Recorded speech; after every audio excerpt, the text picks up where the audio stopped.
The Zerothi Preserve stretched across half a continent, a monument to the galaxy's collective ego, disguised as conservation. Here the Galactic Coalition's elite came to prove they were still apex predators, despite their species having evolved past. The need to actually hunt anything more dangerous than a cocktail olive, the Preserve's management AI, a particularly smug piece of software named Huntmaster 9000, kept meticulous records of every glorious victory achieved by various senators' admirals and corporate executives who thought bagging a terror rocks made them warriors. Today's festivities promised to be especially entertaining as three representatives of the Coalition's self-proclaimed superior combat species prepared to hunt the preserves. Most elusive prize, the Shadowmoor apex. No one had successfully tracked one in 50 years, which naturally made it irresistible to beings whose greatest daily challenge was selecting which yacht to take, to which Moon Colonel Marcus M. Reeves stepped, off the transit pad squinting at Zerathi's twin sons as if they'd personally offended him. At 62, he moved with the careful precision of someone who'd spent decades learning exactly how much energy each action required and had no intention of wasting. Any his-weathered face bore the kind of lines that came from squinting at distant targets, not from expensive rejuvenation, treatments gone wrong. "Ah, the human consultant has arrived," announced Huntmaster 9000, with all the enthusiasm of a maître announcing the arrival of someone wearing cargo shorts to a black-tie restaurant. "Your expertise has been requested by today's hunting party." Mac adjusted his pack actual fabric and metal. Not the hard light constructs everyone else used and grunted expertise, right? Because apparently 40 years of surviving environments that actively tried to kill me counts as consulting experience. Now the AI's tone managed to convey a sniff. Without actually possessing nostrils, the hunter's have requested someone familiar with primitive tracking techniques. Your species' reputation for persistence hunting preceded you. You mean because humans are too stupid to know when to quit, I would never suggest such a thing. Huntmaster 9000 replied, somehow making it clear that it absolutely would suggest exactly that Mac followed the hovering guide beam toward the preparation area where his clients for the day were making final adjustments to their equipment, or rather their equipment was making adjustments to itself, while they posed dramatically pre-star of the Vraxian Empire stood 8 feet tall, his chitinous exoskeleton gleaming with bioluminescent hunting sigils, his mandibles clicked, in what his species considered attractive patterns as he ran 4 of his 6 arms over a plasma rifle that probably cost more than Mac's entire pension. The Vraxians are famous for their hunting prowess. Though Mac had noticed, they tended to define hunting as standing very still until something walked in front of their crosshairs beside him. Lady Janelle of the Corvoxian Ascendancy adjusted her neural interface, crown a delicate piece of technology that allegedly allowed her to sense prey through electromagnetic disturbances. The Corvoxians had evolved on a gas giant and considered any solid surface dweller to be practically blind. She moved with the fluid grace of someone who'd spent their entire life in low gravity and viewed bones as quaint evolutionary backwaters.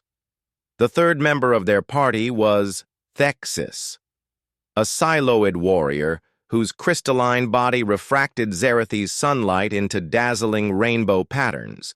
The siloids communicated through harmonics that made most other species' teeth ache and considered organic life forms to be distressingly squishy. These carried what appeared to be a weapon, but could have been a musical instrument with silicids. The distinction was often academic gentle beings. Mac drawled deliberately using the standard galactic greeting reserved for children and the mentally impaired. "I understand you're looking to add a Shadowmoor to your trophy collections." Pre-Star's mandibles spread in what he probably thought was a condescending smile. "Ah, the human guide we requested, someone familiar with primitive tracking methods for local color. Perhaps you could tell us stories of your ancestors throwing sharp sticks at things while we do the actual hunting." Primal, primitive methods, M nodded agreeably like, walking quietly and paying attention to our surroundings instead of assuming technology will do all the work for us. Genan's laughter tinkled like wind chimes filled with condensed smugness. How quaint your species still relies on physical senses. I can detect prey from 3 kilometers away through their bioelectric field. Salone impressive, Max said, checking his considerably less fancy rifle. Though I've always wondered if you can sense everything from that far away. Why do Korvoxians keep walking into walls at diplomatic functions? The lady's ethereal features flickered with what might have been irritation. Those walls shouldn't be made of psychically opaque materials. It's practically an act of aggression, right? Aggressive architecture, the true enemy of the modern hunter. Mac shouldered his pack. Shall we discuss our quarry, or would you prefer to continue explaining why humans shouldn't be allowed nice things? Sexus chimed in, literally his crystalline structure, resonating at what Mac's translator interpreted as condescending patience. The shadow apex, the ultimate predator on Zareth Prime, neural toxins, adaptive camouflage, electromagnetic field disruption, no successful hunts in 5 decades.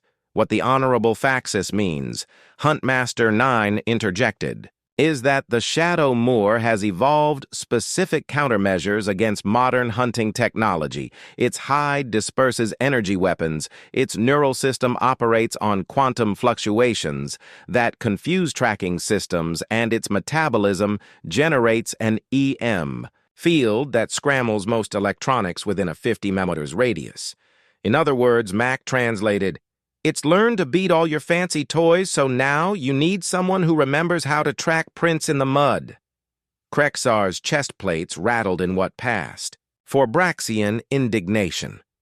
We merely thought your primitive methods might provide an amusing contrast to proper hunting techniques like using stone knives alongside plasma cutters, educational for historical context, educational right, McBegan walking toward the preserve's entrance. Quick educational note. Then that plasma rifle you're stroking like a favorite pet, the Shadow Moor's hide will absorb the first shot. Adapt to the frequency and reflect the second one. Right back at you. Hope your shields are as pretty as your gun.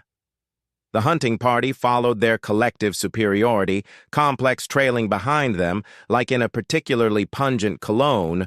They passed through the preserve's barrier field, that invisible line between dangerous but managed.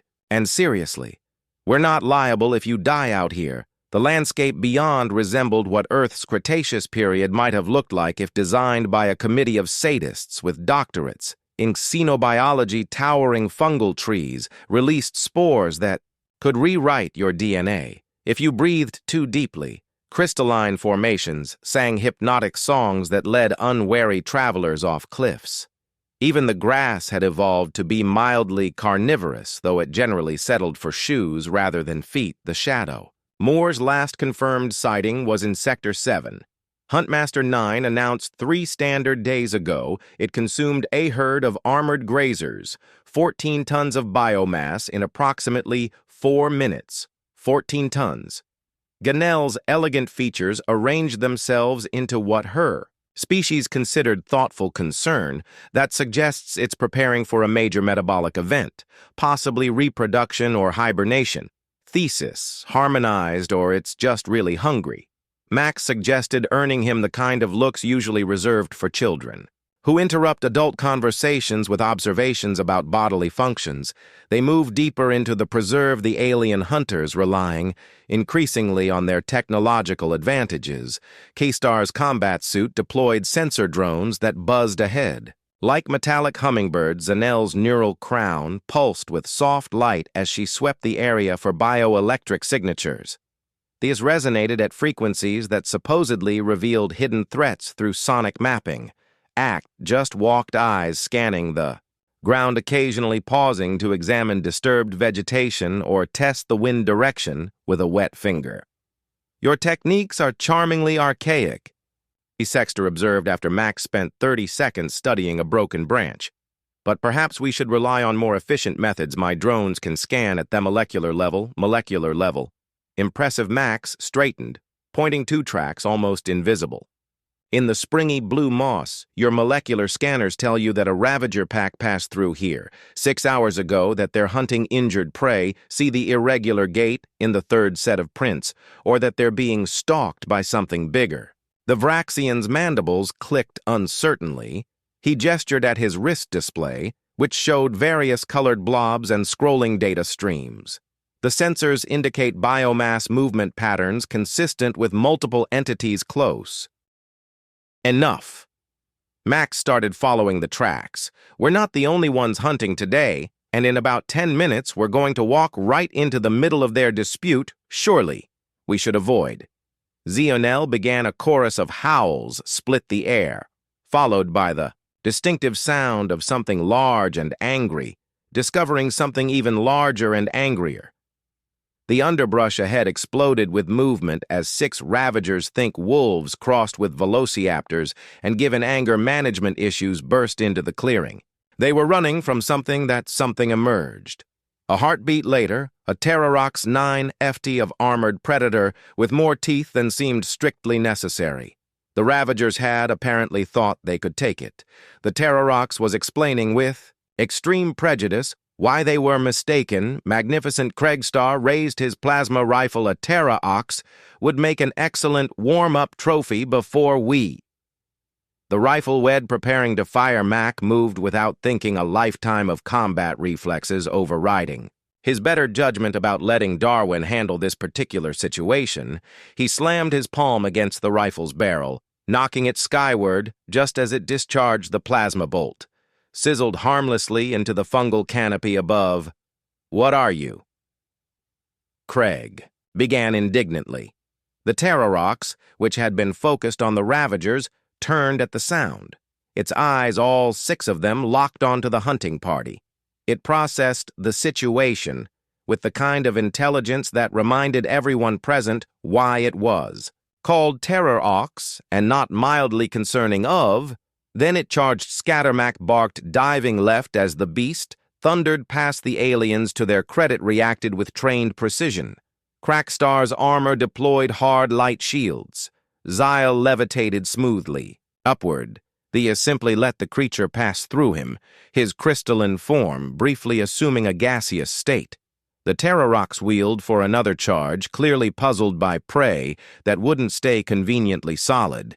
Its confusion lasted exactly as long as it took to notice that Craigstar's shields were flickering. His suit's power core hadn't been rated for Terrorox-level impacts. "Dut it," the Braxian demanded, fumbling with his rifle settings. "With what?" Mac called back. "Energy weapons, just make it matter." He unslung his own weapon, a projectile rifle that looked positively antique next to the other's equipment. "Lady Janelle, can you sense its neural patterns?" A yes. "But the patterns are strange. It's as if it's panicking." Mac finished. "It's not hunting us. It's running from something as if on cue." A subsonic rumble shook the clearing. The trees at its far edge bent sideways, as though bowing to something massive approaching through them. The Terrorox made a sound that its species probably used to mean, "I've made a terrible mistake and bolted in the opposite direction. Should we Fexus began run?" Max suggested, "Yes, definitely." Right now, they ran the Crimson Caverns, earned their name from the bioluminescent fungi that lined their walls, casting everything in a blood-red glow that made depth perception a creative exercise in guesswork.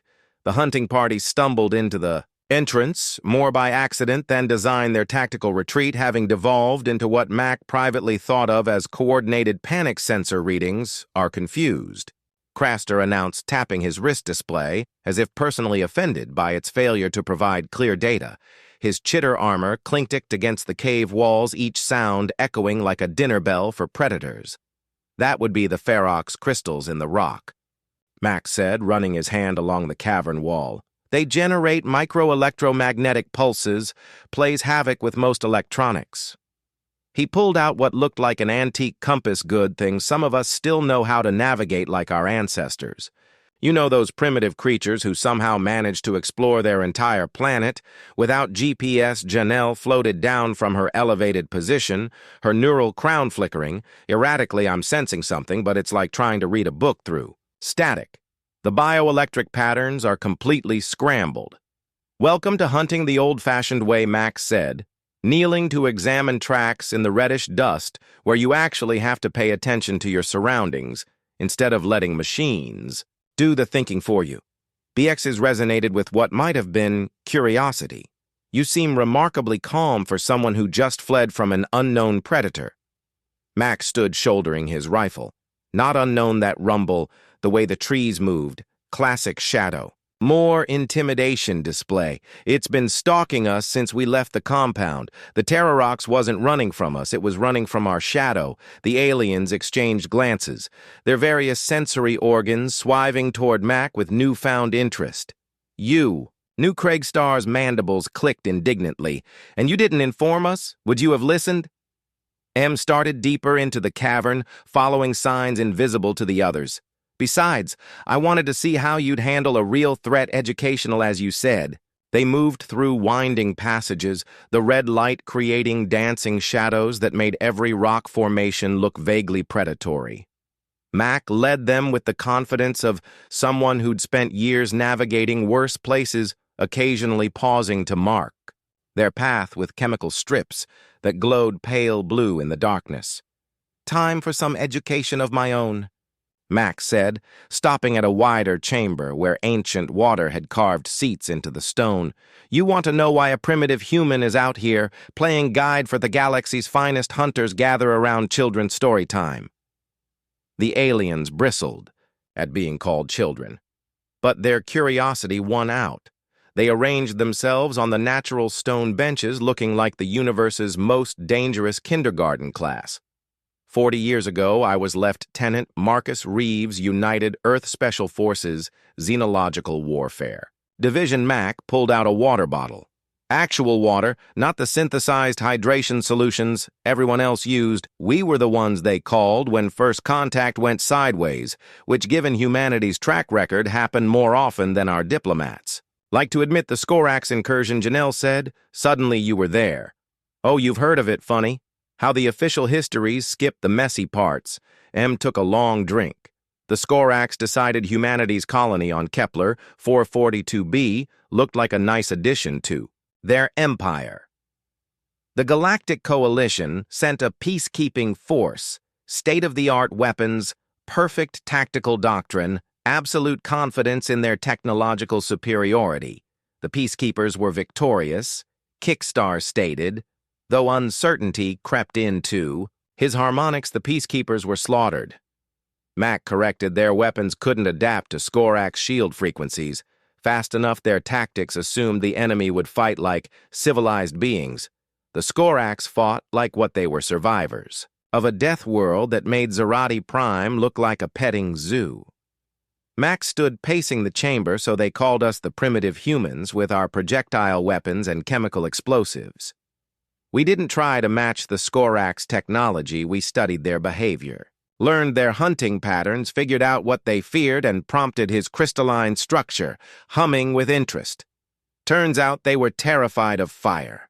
Simple, primitive fire. Their homeworld had such high oxygen content that opened flames. We're basically extinction events. We didn't beat them with plasma cannons or quantum torpedoes. We beat them with flamethrowers and Molotov cocktails." The cave fell silent, except for the distant drip of water. "After that, I spent 20 years studying xenological warfare, learning how every species' greatest strength was also its greatest weakness, the Vaxian's exoskeletons' incredible protection, but makes you slow in high humidity. Corvoxian electromagnetic sensitivity great for tracking, unless someone figures out how to overload your neural crown with radioactive silicoid phase shifting brilliant defense, unless you know which harmonic frequencies force you to stay solid." The aliens shifted uncomfortably, suddenly aware that the human they dismissed as primitive had just casually listed their species' tactical vulnerabilities. "I retired after the Andromeda offensive officially because of age, actually, because I got tired of being the Coalition's emergency backup plan, the one they called when their superior technology failed, and they needed someone who remembered how to think like a predator." A sound echoed through the caverns, not quite a roar, more like the universe clearing its throat with, "Malicious intent, speak of the devil," McMurmured, checking his rifle. It's here the attack came from above, because of course the Shadow Moor could climb sheer rock faces. The first anyone knew of its presence was when Kastar's drone network simply stopped existing, crushed by something that moved faster than their senses could track. The creature descended into their chamber like a piece of night given form and too many teeth. It stood 12F'd at the shoulder, its hide shifting between states of matter in ways that made physics textbooks weep. Where light touched it, the Shadow Moor absorbed it. Where senses swept it, scattered their signals. It was less a creature and more an ecological disaster, wrapped in predatory intent. Krager opened fire immediately, his plasma rifle painting the chamber in actinic light. The bolts hit the Shadow Moor dead center and vanished, absorbed into its hide like raindrops into an ocean. Rotating frequencies, the Vraxian shouted, his weapon cycling through. Its entire spectrum, each shot disappeared just as completely as the first Xenal rose into the air, her neural crown blazing as she attempted to overwhelm the creature's nervous system. The psychic assault would have dropped any normal predator into convulsions. The Shadow Moor yawned, displaying rows of teeth that seemed to exist in more dimensions than were strictly necessary. Dexys tried his sonic weaponry, generating harmonics that could shatter molecular bonds. The Shadow Moor's hide rippled, adapted, and began resonating at the exact counter frequency, turning the Silic attack into a pleasant massage. Fall back.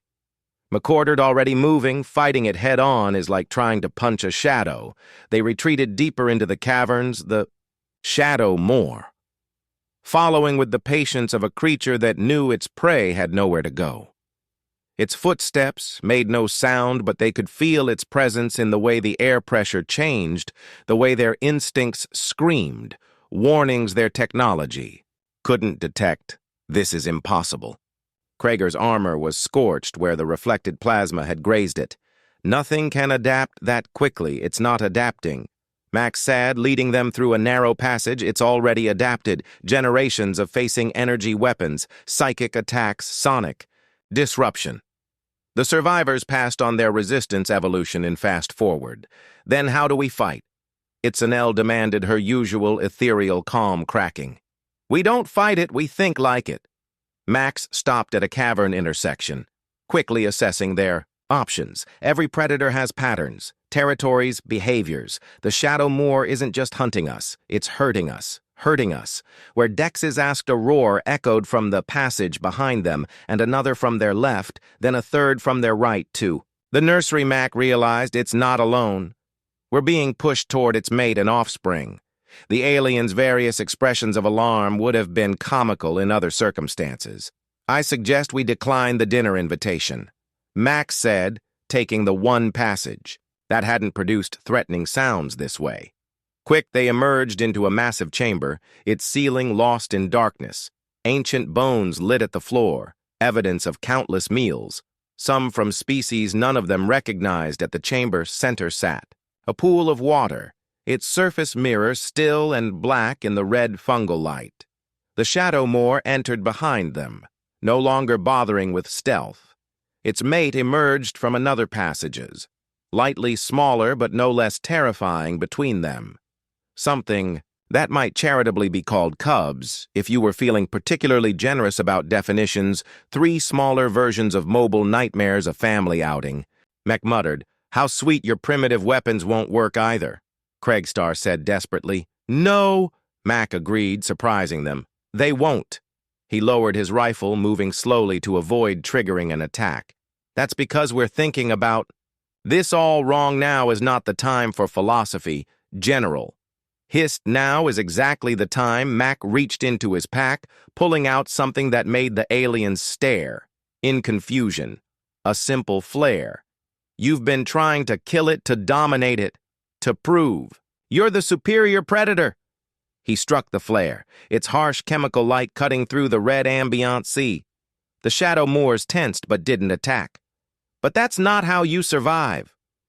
Real apex, predators, Mac tossed the flare, into the center of the chamber where it reflected off the pool's surface. You show them, you're not prey and you're not competition.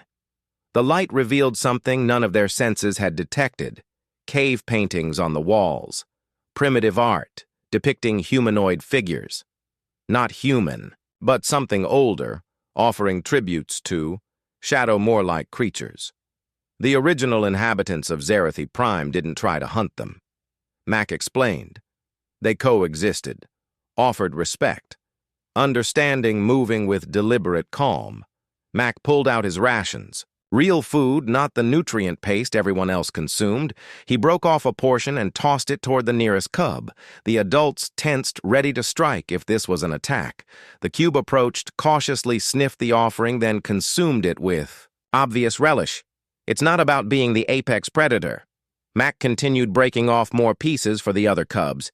It's about recognizing when you've met something that deserves to be the apex and having the wisdom to acknowledge it.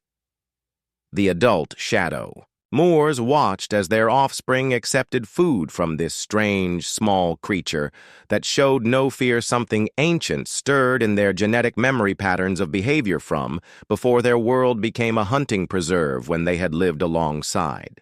Beings who understood them slowly with movements that suggested enormous restraint. The larger shadow Moor approached Mac. It lowered its massive head until they were eye to eye for a moment.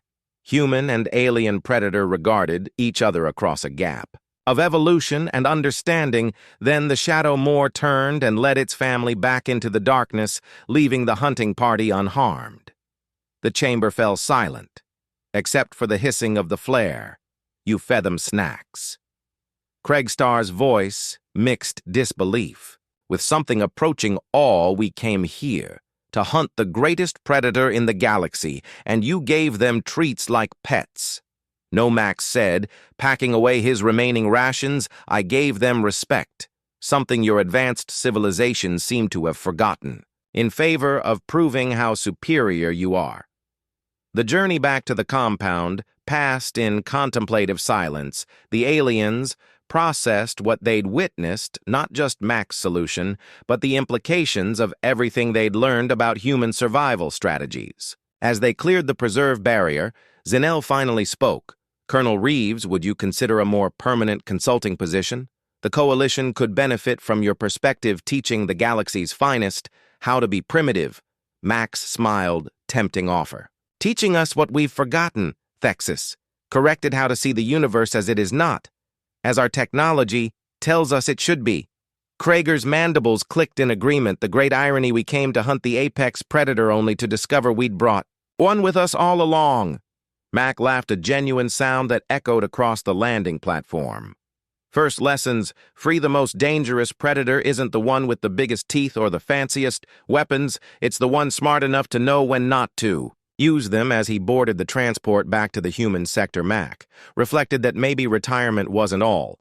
It was cracked up to be teaching the galaxy's elite how to think like humans, how to be clever, instead of just advanced, might be the most important hunt of all the Shadow Mo has suspected would approve.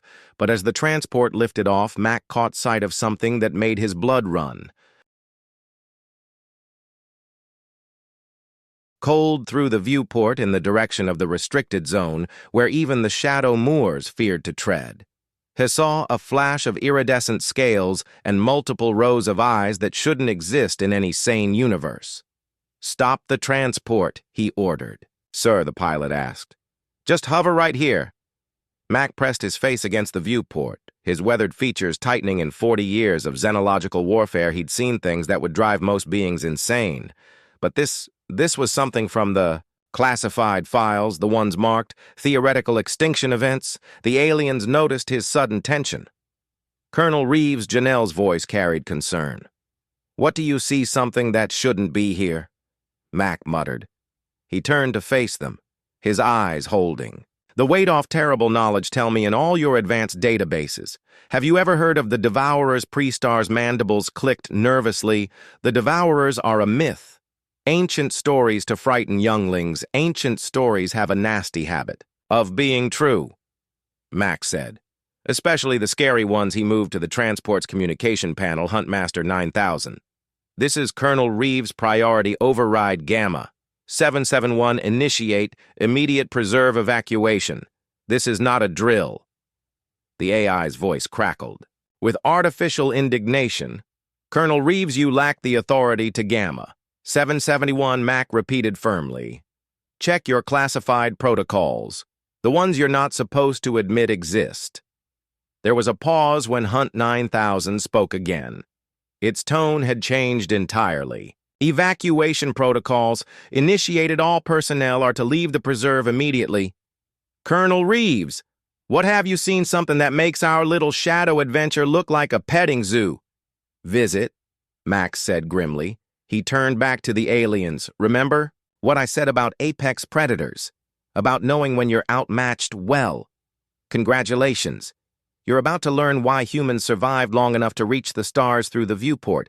That glimpse of iridescent scales moved again, and for just a moment something massive shifted in the shadows of the restricted zone, something that made the shadow Moors look like house cats. Evolution isn't just about growing bigger teeth or better camouflage. Mac continued, his voice taking on the tone of an instructor delivering a final crucial lesson. It's about recognizing threats your conscious mind can't even process. It's about that primitive part of your brain screaming, run before you even know why. He looked at each of the aliens in turn, and right now every instinct I've developed in 40 years of survival is telling me we need to be anywhere but here. The transport's engines winded, as the pilot, responding to some primal fear they couldn't name, began accelerating away from the preserve. But what about studying it? Thexus asked, his crystalline form resonating with nervous energy, understanding it. Mac laughed, but there was no humor in it. Lesson number 2 about human survival. Sometimes the smartest thing you can do is admit you're not smart enough to handle what you're facing. We didn't conquer the galaxy by fighting every monster we met. We conquered it by being smart enough to run from the ones we couldn't beat. He settled back in his seat as the transport climbed toward orbit, putting blessed distance between them and whatever ancient horror was stirring in the restricted zone. And maybe he added quietly, if we're very, very lucky, it'll go back to sleep and pretend we were never here. Because trust me, my friends, there are some apex predators that even humans know better than to disturb. As Zareth Prime shrank in the viewports behind them, Mac couldn't shake. The feeling that their successful hunt today had awakened something that should have stayed buried. Something that made him wonder if, maybe humans weren't quite as clever as they thought. But that was a problem for another day. Right now he had a report to file, using lots of words like theoretical and unconfirmed, and requires further investigation. At a much later date, because if there was one thing humans were really good at, it was knowing when to leave well enough alone.